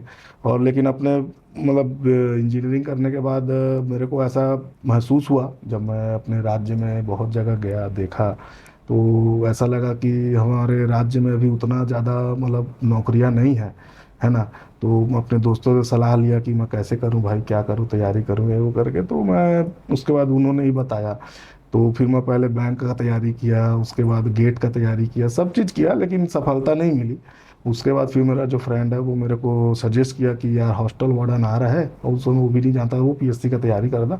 हॉस्टल वार्डन आ रहा है यार, निश्चित तौर पे तेरा हो जाएगा सिलेक्शन, ये है वो है, तू पढ़ लेगा तो इसमें उतना ज़्यादा कोई लोड नहीं। मतलब एक प्रकार से मोटिवेशन बोलते नहीं, जैसे बीज पुटअप होता है कि भाई कुछ चीज़ मतलब कि कोई चीज़ को सोचना, तो मैं उसको सोचना चालू किया, मतलब हाँ यार देखते हैं करके, अगर होगा तब तो तब अपन उसको अपन आगे प्रयास करेंगे। क्योंकि उसके पहले अपन कभी सोचे नहीं थे कि कोई एग्ज़ाम को मैं पास भी कर सकता हूँ, या कोई मतलब, क्योंकि ना मेरे साथ ऐसा होता था कि बता रहा हूँ, जब बीई करता था तो प्राइवेट की जो कंपनियां आती थी वो क्या करती थी, 20-30 प्रश्न का ऑब्जेक्टिव क्वेश्चन वो करती थी। उसमें से क्या होता था, 40-50 लोग हम लोग रहते थे, 50 लोग हम लोग रहते थे, जिसमें से क्या होता था हम लोग को टिक लगा के वो करना था। मैं 5 ठो एग्ज़ाम दिया था, आप विश्वास नहीं मानोगे, एक ठो भी एग्ज़ाम में मेरा रिटर्न नहीं निकला था, किसी में भी मैं पहुंच नहीं पाया था। तो मेरे को इतना वो लगता था कि जब मैं एक क्लास मतलब अपने 20 के 50 बच्चों के बीच में, उसमें से 20 लोगों में सिलेक्शन होना है, मैं 20 में अपनी जगह नहीं बना पा रहा हूँ रिटर्न में, तो मेरे लिए कंपटीशन एग्जाम तो बहुत दूर की चीज़ थी। तो मैं कभी सोचा नहीं था, तो वही छोटी सोच लेके समझ लीजिए वो। लेकिन फिर भी दोस्त बोला ये हो जाएगा, तो फिर अपन उसको तैयारी किए। तो उसके बाद क्या हुआ ना, मैं कोचिंग वगैरह की, अब समय तो मिलता नहीं है, ज़्यादा मिलता नहीं है तैयारी, लेकिन मैं 4-5 महीना पहले से कर रहा था। उसके बाद कोचिंग जब आया तो उसके 1-1.5 महीने की पहले कोचिंग लिया। उसके बाद मेरे को थोड़ा सा नॉलेज ऐसा लगा कि नहीं, मतलब प्रयास करने से क्या क्या बुरा है ना, ऐसे करके। ठीक है अपन कभी पहले नहीं कर पाए जो भी है वो, लेकिन हम हमेशा इंसान को क्या है, अपनी कमजोरियों को तो समझना आना चाहिए कि भाई हमारे में क्या गलती है, उसको सुधारे कैसे। तो उसके लिए मैंने क्या किया ना, पहले प्रयास व्यास किया मैं, मतलब उसके पहले मैंने कोई एग्ज़ाम नहीं दिया था, समझ लीजिए, मतलब व्यापम के, बाकी बैंक वगैरह के एग्ज़ाम देता था, लेकिन ऐसा लग रहा था कि गलत गलत जगह पे प्रयास कर रहा हूँ। मेरे को क्या है, समय पे कुछ वो करना था, क्योंकि लेट हो रहा था।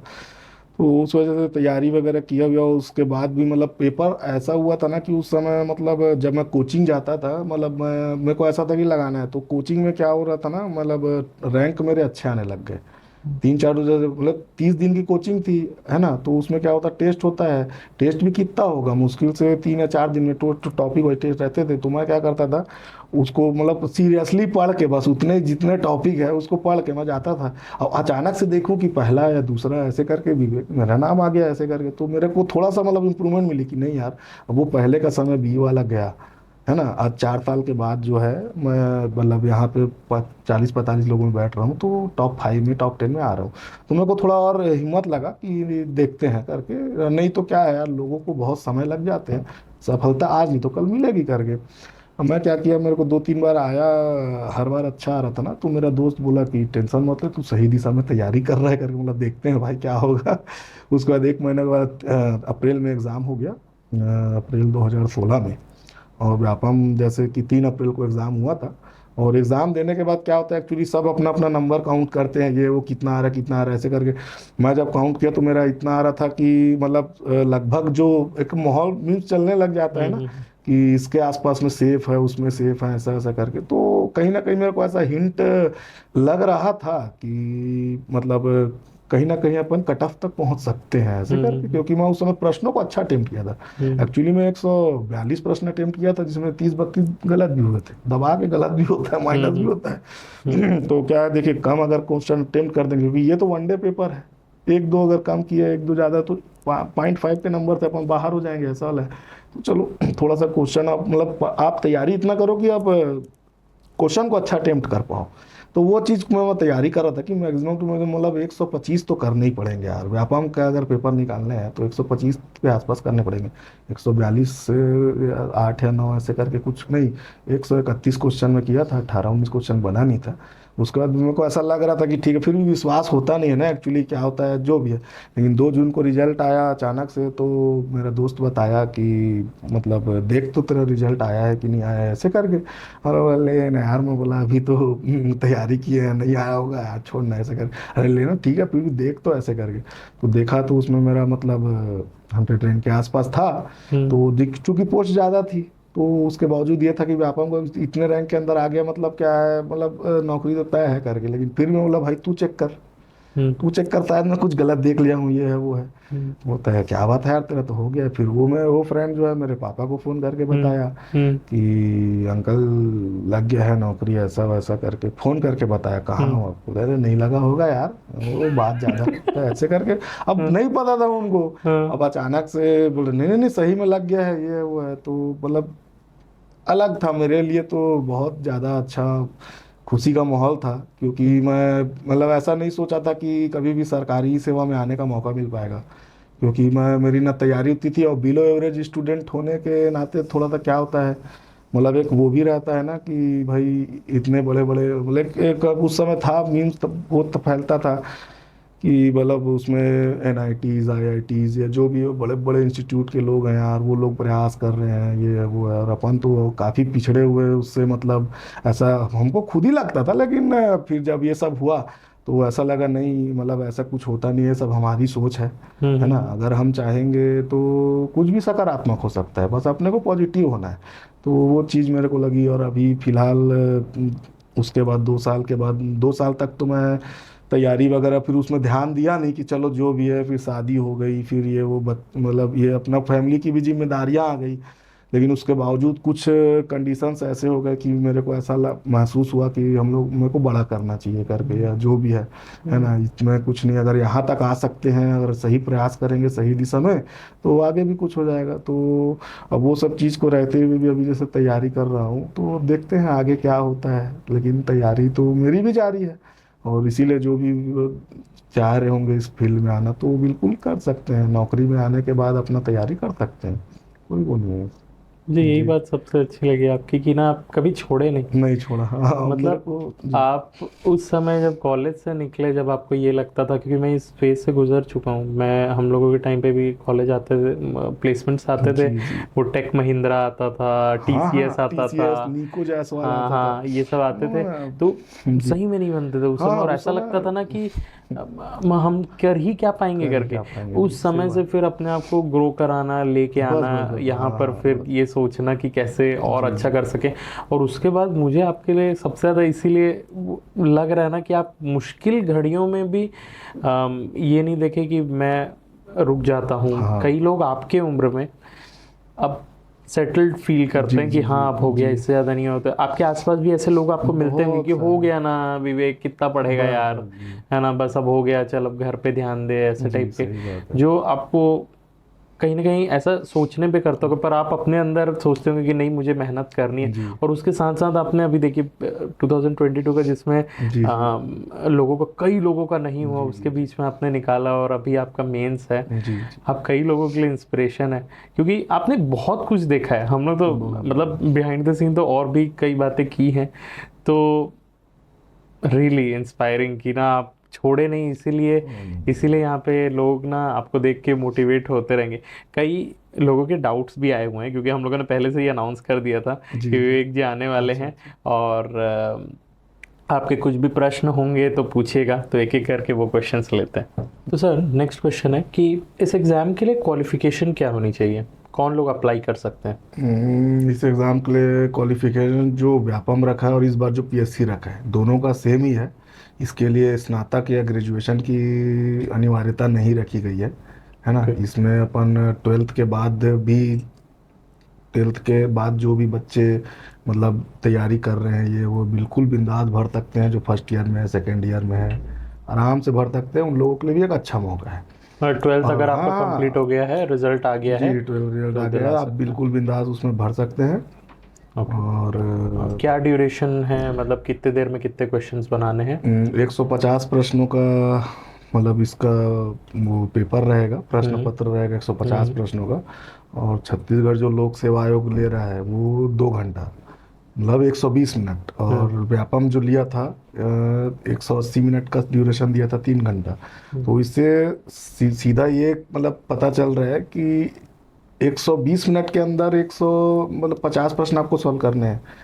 तो सीधी सी बात है, मतलब उसी को ही प्रश्नों का संख्या उतनी ही रख के समय को कम किया। इसका साफ साफ मतलब ये है कि कंपटीशन वहाँ भी बढ़ जाएगा, क्योंकि अब टाइम मैनेजमेंट 120 के हिसाब से करना पड़ेगा, है ना, जो पहले 180 मिनट के हिसाब से करते थे। तो इसका विशेष ध्यान रखेंगे जो भी प्रतियोगी अपना तैयारी कर रहे हैं कि किस क्षेत्र मतलब किस चीज़ को जो मतलब ऐसा है तैयारी मतलब ये है कि जो अच्छा है सबसे आपका स्ट्रांग है, कोई भी होगा, क्योंकि ये इसमें सब चीज़ है। जैसे हिंदी के, इंग्लिश के, जो भी चीज़ आपका जो सबसे स्ट्रांग है, आप वहाँ से स्टार्ट कीजिए। कंप्यूटर आपको ऐसा लग रहा है कि इसको बहुत अच्छे से पढ़ाऊँ, है ना, या फिर मैथ्स, और जहाँ तक कोशिश कीजिए कि मैथ्स से स्टार्ट करें, क्योंकि वो ज़्यादा टाइम टेकिंग लेता है ना। और जब वैसे मैथ्स में अगर आदमी फंसता है ना, तो फिर वो थोड़ा सा और वो हो जाता है। तो अगर अच्छी तैयारी है तो मैथ्स करें, नहीं तो बाद में मैथ्स को बनाएं। या जैसे ऐसा लगता है कि मैथ्स में फंस सकता हूँ ये वो, तो बाकी जो अच्छी चीज़ मतलब जैसे जीएस में अच्छी तैयारी होगी या कोई कंप्यूटर चेक होगी, तो वहाँ से शुरुआत करें।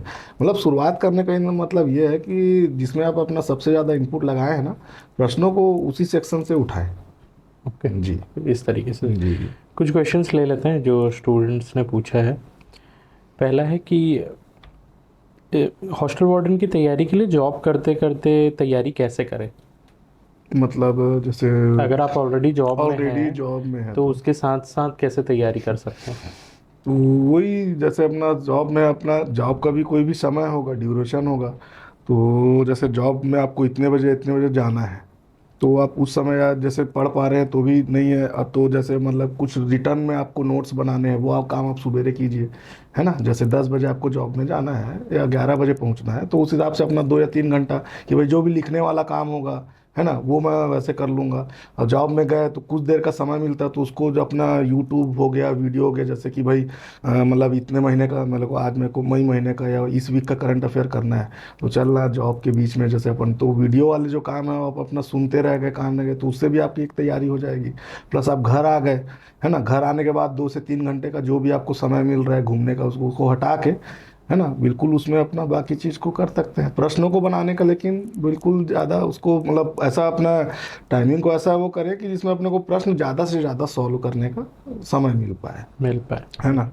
क्योंकि तैयारी करनी है तो प्रश्नों को तो मैनेज बनाना ही करना है, पड़ेगा। तो हाँ, करना बहुत सारा भी करंट भी देखना है, जॉब भी करना है। जॉब में कई बार ऐसा हो जाता है, या जैसे आपको पता है कि भाई 1-2 दिन मतलब इस दिन छुट्टी मिल सकती है, रिलैक्स हो सकता हूँ, तो उस दिन कुछ जैसे मैथ्स वगैरह की तैयारी में क्या होता है कि बैठ के बनाओगे थोड़ा समय लगता है, मैथ्स पढ़ना है तो छुट्टी के दिन जब आप फ्री हो, तो जब आपके पास 5 से 6 घंटा हो, तो कोई टॉपिक उठाओ ताकि आपको पूरा टॉपिक एक बार में खत्म हो जाए, डिस्टर्बेंस मतलब मत आए। तो ऐसे समय पे अपना मैनेज कर सकते हैं। बाकी तो हाँ, जॉब के साथ तो करना ही पड़ेगा कुछ ना कुछ अपने को। जी। नेक्स्ट क्वेश्चन है, कौन कौन से बुक्स को फॉलो करें इस एग्ज़ाम के लिए? मैं मतलब 5-6 साल पहले के समय में सीमित उपलब्धता थी, है ना, उस हिसाब से मैं परीक्षा मंथन पढ़ा था। और टूटेजा सर के जो कोचिंग से जो वो निकलते हैं नोट्स वो, और नीलेश खांडे सर का मतलब एक वन लाइनर बुक थी कंप्यूटर सार संग्रह के नाम से, ये 3 ठो बुक को मैं अच्छे से किया था। प्लस एक या दो जो भी कोचिंग में मतलब उस समय के करंट जितने प्रश्न आए हुए थे उसके मतलब जो संकलन रहता है ना प्रश्नों का, वो तो हर किसी भी कोचिंग में मिल जाएगा मतलब बुक स्टोर में, तो वो उसको आप रख लें। तो मतलब एक सोर्स पर डिपेंड ना रह के विभिन्न विभिन्न जगह से 2-3 ऐसा जिसमें आप कर सके, क्योंकि क्या होता है ना, कई चीज़ों को किसी चीज़ में मतलब अच्छा दिया रहता है, कई बुकों को तो ये जो 2 या 3 है ना, और ज़्यादातर तो ये है कि जैसे मेरे को तो काफ़ी फ़ायदा किया भाई परीक्षा मंथन, एक बार ज़रूर पढ़े। हाँ, और उसके बाद क्योंकि वो भी अपडेट हो गई होगी, है ना, उसमें भी हिसाब से तो, और अपडेट जो भी रहे परीक्षा मंथन एक बार सब स्टूडेंट पढ़े, मैं ये चाहता हूँ, बिल्कुल। है ना, उनको निश्चित तौर पे प्रश्नों को सॉल्व करने पे ना मतलब अच्छी मदद मिलेगी। नेक्स्ट क्वेश्चन है, हॉस्टल वार्डन में वर्कलोड कितना रहता है? वर्कलोड ऐसा है कि मतलब जिम्मेदारी वाला पद है, तो वर्कलोड एक्स्ट्रा कोई वर्क नहीं रहेगा। आप बस आपके पास अगर 20 छात्र है, आप उनको उसको ध्यान रखना है, ये वो एक्स्ट्रा ना आपको पेपर वर्क है ज़्यादा, ना एक्स्ट्रा आपकी कहीं ड्यूटी लगाई जाती है, ना आपको किसी प्रोटोकॉल में आपको करना है ना। आपको एक संस्था दे दिया गया है, आप उसको संस्था का प्रमुख के तौर पे आप उस संस्था को कितना देर कैसे व्यवस्थित करते हैं वो टाइम मैनेजमेंट वो आपके ऊपर है, बाकी एक्स्ट्रा कोई वो नहीं है, पूरा आपके पास समय मिल सकता है अपने पढ़ाई को बूस्ट करने के लिए। जी। नेक्स्ट क्वेश्चन है, जॉब में छुट्टियां कितनी मिलती हैं? छुट्टियों का ऐसा है कि जो भी मतलब सिविल सेवा आचरण अधिनियम की किताब के अंतर्गत दी गई है कि इतने दिन की सीएल होगी, इतने दिन की ईएल होगी, है ना, और अर्जित अवकाश आप इतना दिन ले सके, वो नियमानुसार आपको वो उसके हिसाब से मिल जाती है। मतलब ऐसा तो दिक्कत नहीं है ना छुट्टी कि का दिक्कत नहीं है। आपको मतलब छुट्टी के परे भी बहुत सारा काम, जैसे हम नहीं, लोग नहीं, जानते हैं ना, वैसा जैसे नायब तहसीलदार का पोस्ट हाँ, होगा, नहीं, डीएसपी का पोस्ट होगा, 24/7 का जॉब रहता जी, है, जी, जी। वैसा तो नहीं है ना यहाँ पे आपको जो नहीं, डिसाइडेड वैसा रहता कुछ वो नहीं है, बस जिम्मेदारी वाली बात है कि रात को अगर 12 बजे किसी बच्चे को इमरजेंसी हो गई और मान लीजिए उस समय हॉस्टल वार्डन उपस्थित नहीं है, किसी को एडमिट करना पड़ गया रात के 12 बजे, तो उसकी जिम्मेदारी तो हमारे ऊपर आएगी। बस एक वही रहता है, तो इसलिए वो, और उससे ज़्यादा कुछ नहीं है, समझ लीजिए एक्स्ट्रा जो पूरा प्रशासन डीएसपी नायब तहसीलदार इन लोगों को क्या होता है, पूरा प्रशासन का लोड रहता है, डायरेक्ट पब्लिक रिलेशन पे आते हैं, है ना, तो थोड़ा सा उन लोगों का वो उसके हिसाब से वैसा कुछ नहीं है। जी। नेक्स्ट क्वेश्चन है, इसमें पोस्टिंग और ट्रांसफ़र कैसे होता है? एक बार जहाँ मिल जाता है वहाँ पे लाइफ टाइम रहना पड़ता है या ट्रांसफ़र होता है? जॉब टाइमिंग क्या हमेशा हॉस्टल में ही रहना होता है? कि ये सारी चीज़ें हम लोगों ने कवर कर ली है कि कहाँ पर रहना रहता है, क्या होता ट्रांसफर है। भी हो जाता है। बिल्कुल। नेक्स्ट क्वेश्चन है, दूसरे एग्ज़ाम की तैयारी के लिए वक्त मिल पाता है क्या? आगे प्रमोशन कितने साल कितने ग्रेड पेपर होता है, ये भी हम लोगों ने कर लिया डिस्कस। इस पोस्ट की कार्यों में विविधता है या मतलब आपको और भी चीज़ें करनी पड़ती हैं? तो नहीं है, नहीं, मतलब नहीं। आपको जो चीज़ दिया और रहेगा। हाँ नहीं है, लेकिन क्या होता है शासन के नियमानुसार, जैसे मतलब कार्य है, अगर मान लीजिए ऐसा लगेगा कि शासन को मतलब और कर्मचारियों की जरूरत है, ये है वो है, तो किसी को भी मतलब वो लोग बुला सकते हैं, बुला- इनकी संभावना कम रहती है। ज़्यादातर मतलब ये है कि भाई हमारा काम जो है वो केंद्रित ही रहता है, अपने को संस्था को ही अच्छे से बनाना है बस, ओके, और बाकी ओके। एक्स्ट्रा। पीएससी के मेंस की तैयारी करें या फिर इस पोस्ट की तैयारी करें? ये तो मतलब अगर कोई फाइनेंशियल सिक्योरिटी चाहता है तो पहले इसको करके अगर इसमें सेलेक्ट हो गया है तो आराम से बिल्कुल वो कर ले, लेकिन जिसका सामने में मेंस है उसको तो इसके बारे में सोचना ही नहीं चाहिए। तो फिर बिल्कुल, क्योंकि अभी आया जी, नहीं जी, है जी। कुछ आया ही नहीं है, इसका नोटिफिकेशन, तो अभी वो नहीं और है। इसका तो मेंस जिसका सामने है भैया, उसको तो दिमाग किसी भी तरीके से किसी भी चीज़ में इन्वॉल्व ना होकर के सीधा मेंस में भिड़ जाना चाहिए, बिल्कुल। है कि नहीं। नेक्स्ट है, आपको तैयारी में कितना वक्त लग गया था, कट ऑफ क्या गया था और आपके मार्क्स कितने थे? जैसे जनरल बॉयज़ के लिए उस समय 83 के आसपास 150 नंबर में 84-85 के आसपास का कट ऑफ गया था। मेरा उस समय 90 नंबर के आसपास आया था। और इसको मैं कम से कम 45 से 40 दिन के अंदर पूरे सिलेबस को, मतलब कोचिंग सहित, कोचिंग 4 घंटे की उस समय एक्चुअली में क्रैश कोर्स था, तो 4 से 4.5 घंटा हम लोगों को कोचिंग में जाना था, तो मैं कोचिंग भी जाता था। उसके बाद मतलब अपने को मतलब घर में भी आके पढ़ता था और रात में भी फिर ऐसे करके, तो मैं उस समय ऐसे करके करीब 12 से 13 घंटा का पूरा शेड्यूल जो है मैं करीब 30 दिन तो फॉलो किया हूँ। 30 दिन जी, तब जाके मतलब ये सारे कवर सिलेबस कर लिया था जी। टाइम मैनेज करने के लिए कौन से सवाल कौन से सीरीज में हल करने चाहिए, मतलब कौन से सब्जेक्ट्स पहले किए जाएं, कौन से बाद में किए जाएं? वो तो सब व्यक्ति की क्षमता अलग अलग होती है ना। किसी को मैथ्स बहुत अच्छे से बनता है, किसी को कंप्यूटर अच्छे से बनता है ना। तो आप अपने मतलब देखिए कि हम किस चीज़ में मतलब ज़्यादा अच्छे से तैयारी किए हुए हैं, तो आप शुरुआत वहीं से कीजिए। ऐसा कोई विशेष पैटर्न नहीं है, सबको आपको हल करना है, सबको ही आपको करना है। प्लस ये है कि जैसे मैथ्स वगैरह टाइम जैसे कुछ ले लेता है, तो कई वो लोग होता है ना कि शुरू में मैथ्स बना लिए और फंस गए, तो क्या होता है मतलब थोड़ा सा डिप्रेशन, एक मतलब एग्जाम का जो प्रेशर होता है ना, वो काफ़ी ज़्यादा होता है कि अरे यार मैथ्स नहीं बन रहा है। फिर आगे में क्या होता है, जो चीज़ बनने वाली भी चीज़ है नॉर्मल सी, उसको भी गलत हो जाता है। तो इसीलिए जैसे आप वो देखिए कि जहाँ से मतलब आप कंफर्टेबल फील कर सके वहाँ से चालू कीजिए। वहाँ से शुरू। जी। एक बहुत अच्छा क्वेश्चन है, are you happy with this job? Happy तो नहीं है। हैप्पी नहीं है क्योंकि हम भी सोचे हैं कि कुछ बड़ा करें, कुछ आगे जाएं और जाएं, जिसके लिए प्रयास कर रहे हैं, है ना। और इंसान को एक्चुअली ना, मेरे साथ एक लाइफ में हुई थी फर्स्ट सेमेस्टर में जब मैं था, तो फिजिक्स की मैडम हमको बोली थी कि ये से मैं आपको 2008 की बात बता रहा हूँ। वो पहला लाइन आज तक मेरे माइंड में क्लिक कर गया है। वो बोली थी कि आप लोग कितने भी कैसे भी पोजीशन में चले जाएं, कहीं भी रह जाएं, जिंदगी भर अपने पोजीशन से सेटिस्फाई मत होना, हमेशा आगे जाने का प्रयास करते रहना, है ना। सेटिस्फाई हो गए मतलब फिर आप एफर्ट नहीं लगा पाओगे। तो वो चीज़ मेरे को भी ऐसा लगती है कि यहाँ है तो बिल्कुल आगे ही जाना है, आगे पढ़ाई करनी और है आगे करके, तो कोशिश अभी कर। भी पढ़ रहा हूँ इसीलिए। बिल्कुल बिल्कुल। जी जी। मतलब और अपने आप को ना सोसाइटी के नॉर्म्स के हिसाब से मत चलाओ कि जी भाई जी जी। 30 के ऊपर हो गए हो तो अब और क्या तैयारी करोगे, ये सारी चीज़ें नहीं। मतलब आपको हमेशा अपने लेवल पे रहते हुए कोशिश करते रहनी चाहिए, और उसी की वजह से तो आपके जी। प्री निकल रहे हैं और हाँ, आप सही अपने बात मेंस की है। तैयारी कर जी रहे जी। हैं। तो सेटल नहीं होना चाहिए, और खासकर एक जॉब सिक्योरिटी के लिए, एक फाइनेंशियल स्टेबिलिटी के लिए हॉस्टल वार्डन है, और उसके साथ साथ फिर आप तैयारी कर ही सकते हैं। तैयारी आराम से कर सकते हैं, बिल्कुल। उसका कोई मतलब अब या तो जैसे समझ लीजिए कोई बोल रहा है कि मैं हॉस्टल वार्डन के पद में रहने के बाद तैयारी नहीं कर पा रहा हूँ, तो वो अपने आप को धोखा दे रहा है, बिल्कुल। सीधी सी बात है, या बहाने खोज रहे हैं। नेक्स्ट क्वेश्चन है, जॉब प्रोफाइल क्या रहता है और क्या क्या काम करना पड़ता है? ये हम लोगों ने अच्छे से डिटेल में डिस्कस कर लिया है। इंटरव्यू आपको पूरा देखना पड़ेगा तो आपके डाउट्स क्लियर हो जाएंगे। वैकेंसी कब आएगा सर? एकदम कुछ ऐसा डेट है कि इसी महीने आ जाए या अगले महीने आ जाए?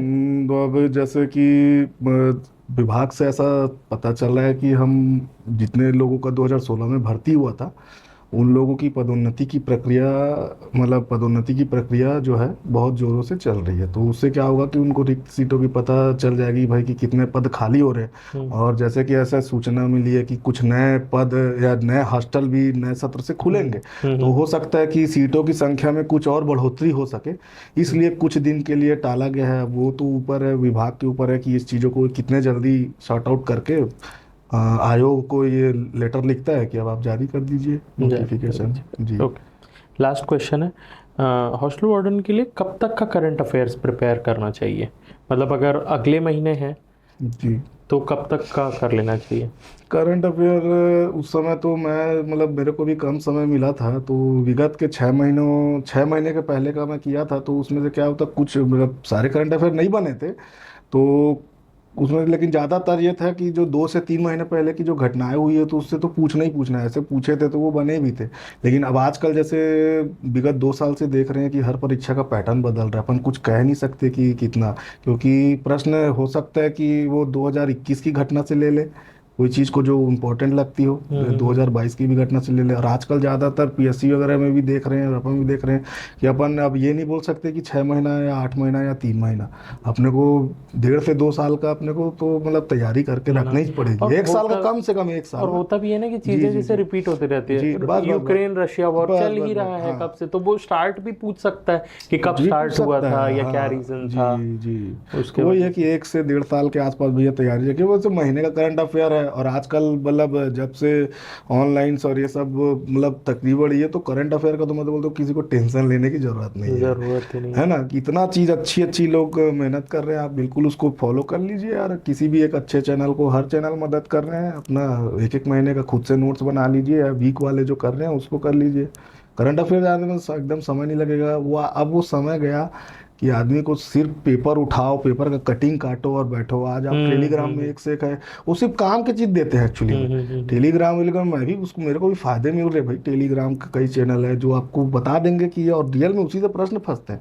तो आप मतलब तैयारी को भी थोड़ा सा एडवांस कीजिए, है ना। ज़्यादा एकदम लोड मत लीजिए कि करंट अफेयर नहीं हो पा रहा है क्या, या मैं कि 2 महीना 20 दिन का पेपर नहीं पढ़ पाया, तो ऐसा ऐसा कुछ नहीं है ना। आज अपना बढ़िया सोर्स किसी को उसको फॉलो कीजिए, और करंट अफेयर का 1 साल का कम से कम कर लीजिए, ज़्यादा समय उसमें नहीं लगता है। नहीं लगता है। जी।